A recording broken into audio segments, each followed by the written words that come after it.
Rep D, we gotta talk, brother. What's happening? I mean, what the hell was that vote back there? What's that? The spousal rape bill. That's a great vote. What? That's a great vote. Somebody had to vote no. No, nah. Somebody had to vote no on spousal exceptions to rape. Because I mean, I'm not gonna lie, brother. Do you have a wife? I mean, we're gonna have to we're gonna need if I'm the Xenia PD right now, I'm opening up a case on you, brother. That's crazy. That law is outdated. There's 99 members, and you were the only one to vote no. And the best you can offer is that somebody had to vote no over to be the one brace. You're now the voice for spousal rape, brother. Who in the world cares? I mean, I would think your voters would care. I think your wife would care. You know. Well, why don't you ask them? Come on, man. We got that's crazy. Why don't you just shut up? Ohio State Representative Bill Dean is the illustration of depravity in our elected officials. He's proud of his vote against ending the state's spousal exceptions to rape. He's laughing about it. And for those of you that had a knee-jerk reaction to his response and immediately thought he must be okay with a husband sexually assaulting his wife, you'd be completely right. I mean, is your wife, we need a welfare check on your wife. You know? Don't bring my wife in. Well, I mean, I wouldn't if you would have voted to end spousal rape. Don't bring my wife in. Well, I mean, you're the one that brought her into it. No, I mean, you have the legal right to go home and rape her. You would still have, in your world, you would have the legal right to go home and rape her. Do you think it's possible for a husband to rape his wife? Do you think that happens? Is that a crime?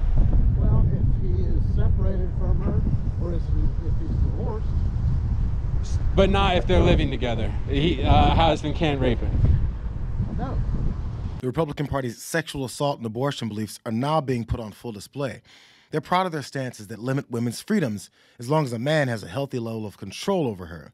And as outraged voters see this veil removed, these dinosaurs that have no idea how women's bodies work are shouting their opposition even louder.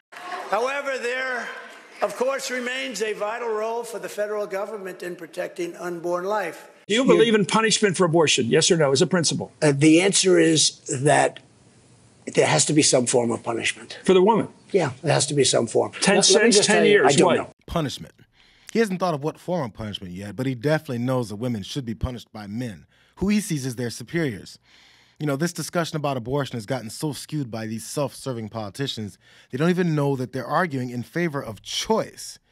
But the meaning of the word is clouded by their extreme desire to force everyone to live under their commands.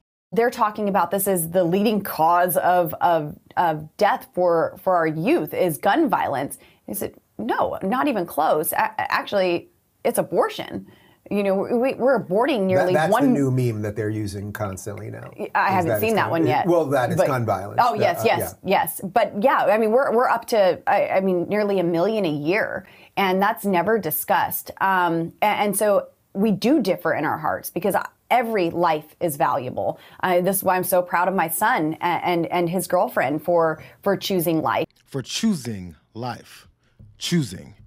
And by the way, that flippant rejection of actual facts on leading cause of childhood deaths in America doesn't change the reality.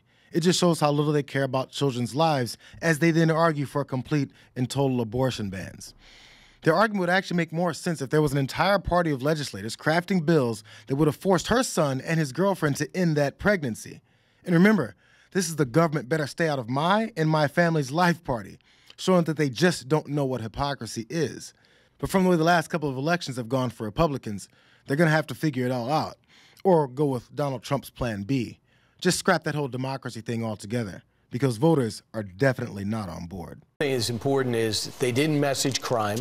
They didn't message the border. They have not touched the inner city. So whatever people are, however the mayors are failing, however the issues are falling short, whether it's the bail reform or whether it's the lack of police officers on the street, nothing was emphasized or matters as much as that, or people are just staying home. Yeah. The Republicans have a lot to work with. They're just not working with it. Well, but ultimately, it comes down to the Democrats have a really potent issue, and that is abortion. Because, you know, ever since Roe v. Wade was overturned, pretty much every time the Democrats have run on abortion, they have won. And here's the bad, you know, and was last night a harbinger for 2024, as you were alluding to, Ainsley? Absolutely. You know why? Because there are opponents and proponents trying to put abortion rights on the ballots in the states of Florida, Nevada, Arizona, and Pennsylvania. So it's going to be, you know, if you're a Republican running in those states, you're going to have a tough 2024.